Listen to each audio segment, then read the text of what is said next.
Hi, this is great. No millennial pause for me. Welcome to the first night of a weekly event I'm calling Tuesdays for the Poetry. I'm celebrating 25 years of writing poetry.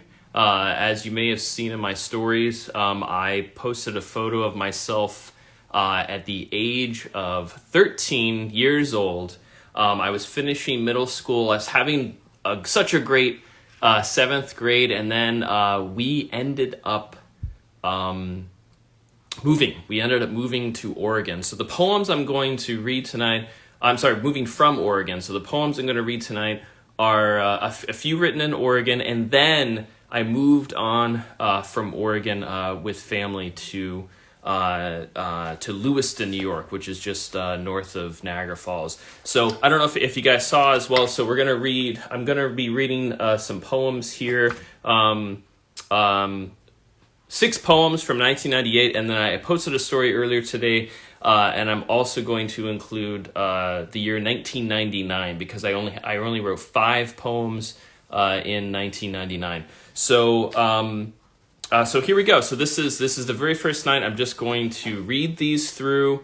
I see some comments. I see some waves. It's good to see those of you who are joining. But really, I will just have. I'm just going to go through the poems, and then I'm going to say goodbye.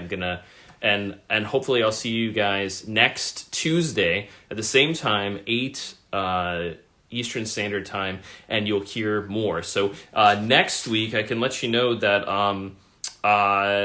not that many poems in 2000 and 2001. So I'll probably do the end of the 20th century and the first year of the 21st next Tuesday. Then I just went crazy. In 2002, we had moved once more from New York State to Texas, and in Texas I spent my junior and senior year of high school, and things just got prolific. So I just started writing all the time. I ended up getting some poems in the first piece I was ever published in a literary arts journal that was supplementary to the yearbook, and that was really an exciting time for me. So the one thing I'll just say is we're with 13-year-old Gary. We're with 13-year-old and 14-year-old Gary with these years. So the very first poem we have is called Leaves of Rebellion. Abode, high above, is war. The masters turn on their servants, as the royal green turns blood red. In fall is falling, fighting to hold on. But as the seasons turn, the inevitable comes. Those fallen bodies collected, as the goblins run with sweets. Then the polar cold takes over the masters, but soon to come are the servants waiting for the time again. The leaves wait for the rebellion to return. So that was the very first poem I wrote. I had an assignment in middle school to write a poem. That was the poem that I wrote, probably based on some romantics or other poems which we read in class. And then all of a sudden, 3 more poems sprung up. And this is what really caught me. I understood, oh wow, this is something that has grabbed me. This is something which I feel a calling, I feel drawn towards. I was always a B average student. I never went above and beyond. And then all of a sudden 3 more poems came. So here's the next 3 poems which appeared. One summer day. On one summer day, when the sun had not shone, I packed my belongings and prepared now to grow. They said for the better, not for the worst, but still I sit here, down in the dust. My tears flow deeper when the last day's near, and the sky grows dimmer. I still stand alone, with emptiness at my side.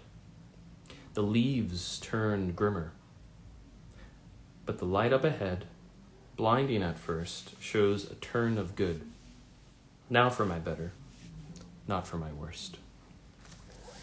So that's the poem which it initiates, we're moving away. Third poem, The River Clouds. When the sun sheds first light, the coldness gathers throughout to form the river clouds. Or through time they come without words, silent sentinels gliding apace from over the hill. All can be seen, but only for a moment. They wisp at our heads when the sun grows brighter. The army is finished. Only when the sun sheds, only when the coldness gathers, will we see again the river clouds.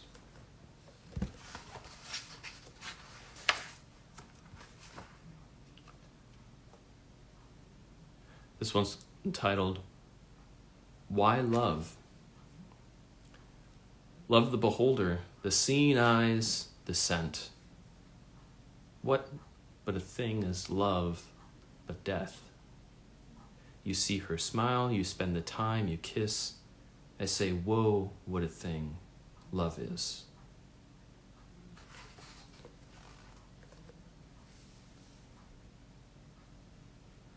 A land far away. Once I lay in a forest, now I live on a hill. And as I look from the top, I see it, the mystical land with great sights. It is not much different from mine. I see streams of the river, all the vastness, all the countryside, all the glory, wonders of the mind. In a land so close and yet so far away.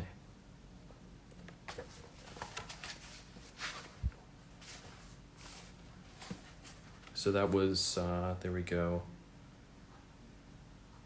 the first poems. One more from 1998, and then we'll move on to 1999. You get a bonus year this evening, 1999. The Ebbing Tides. The tides engulf the shore. They have seen all, since time has told lore. All of the wars on the seas, all of the battles of pirates and more. The oceans that carry also swallow men. Their armies storm the land, even though this has happened, we watch them come and go, telling the stories they tell, but our time is not over, and the ebbing tides will continue through our joy and sorrow. Okay. So first poem from 1999, this one's called The Darkness. I have no choice. I have to wait in the darkness. I sit, I stand, I walk. It makes no difference. It is my life. It is the way things are for me in the darkness.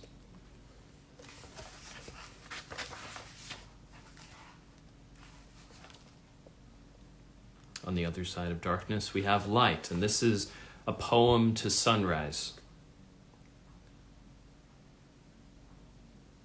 From where it stands, the sun is one. It begins the light and ends, all done in morning's dawn. Creatures awake to a sunrise, but bright and bleak, all to be seen, all to be touched, sewn in seams. The sun is one. While sunrise abides, we wait for sunset. Until then, he watches in his mighty glow.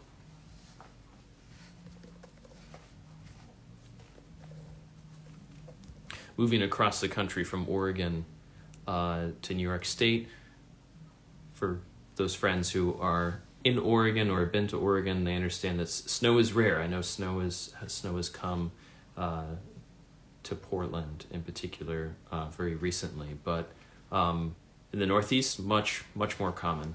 Had a snow day today, going to have another snow day tomorrow because I'm working at the mountain, and they just they're getting a lot more than we are down in the valley.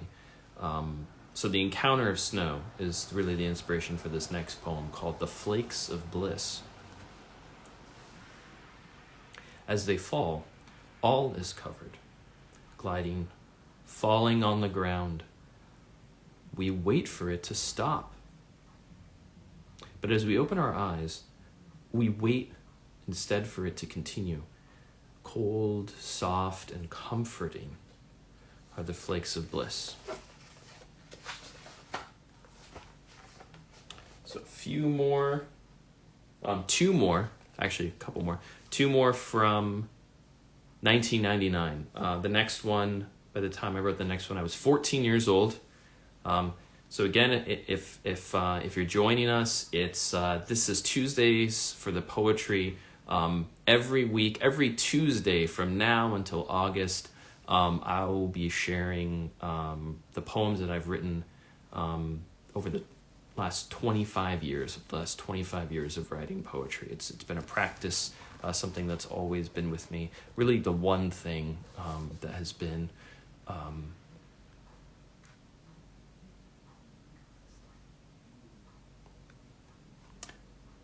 constant in my life,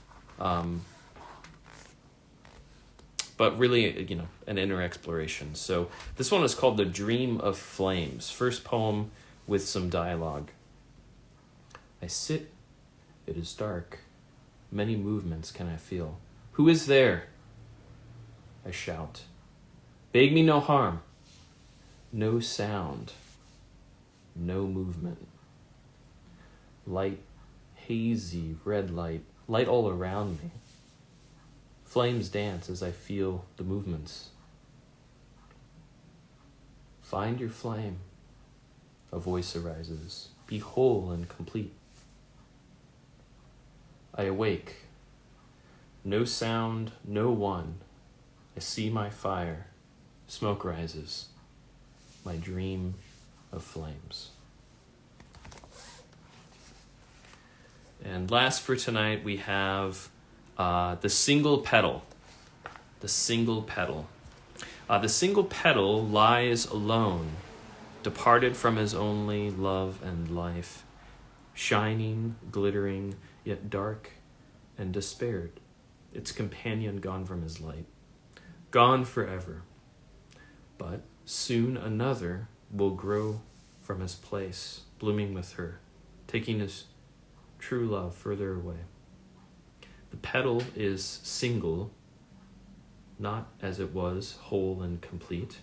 In the faded past, as time rolls on, the petal will fade and shrivel, while another heartbroken petal will take its place, and the heartbreaking cycle continues. Okay, and that's it for tonight. 1998 and 1999, we read poems from my past as a 13 and a 14-year-old young boy who went through a big change in life, leaving Oregon, which he had spent the last 4 years living in, and then going to Lewiston, New York, which is in western New York, just north of Niagara Falls, starting a whole new school. I was hopeful, but also very distraught, and you'll see next week. You'll hear as well these other poems, which end up expressing a lot of feeling. Poetry was the place where I ended up. Just really expressing myself. So I'm reading from, I don't know if you can see this, there's a Roman numeral on there.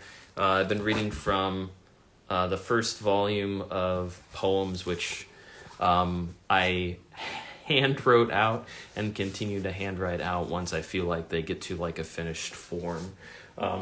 So you're welcome to send me a message if you have any questions about these poems. You want to leave in the comments. I appreciate the comments that you have here below.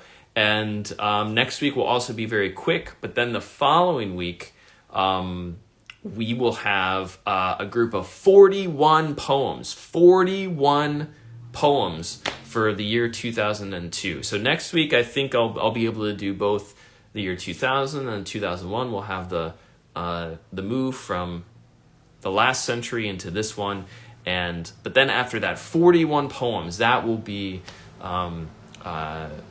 long run. So if you're joining a little later, you'll be able to hear it. Yes. So if you missed it, I guess this is recording. This is the first time I've done a live, so I guess this is recording. I think I'll just save it as a reel, and I'll have it available if you want to see it at a later time. So thank you for joining, and I hope all of you have a wonderful night and read some poetry.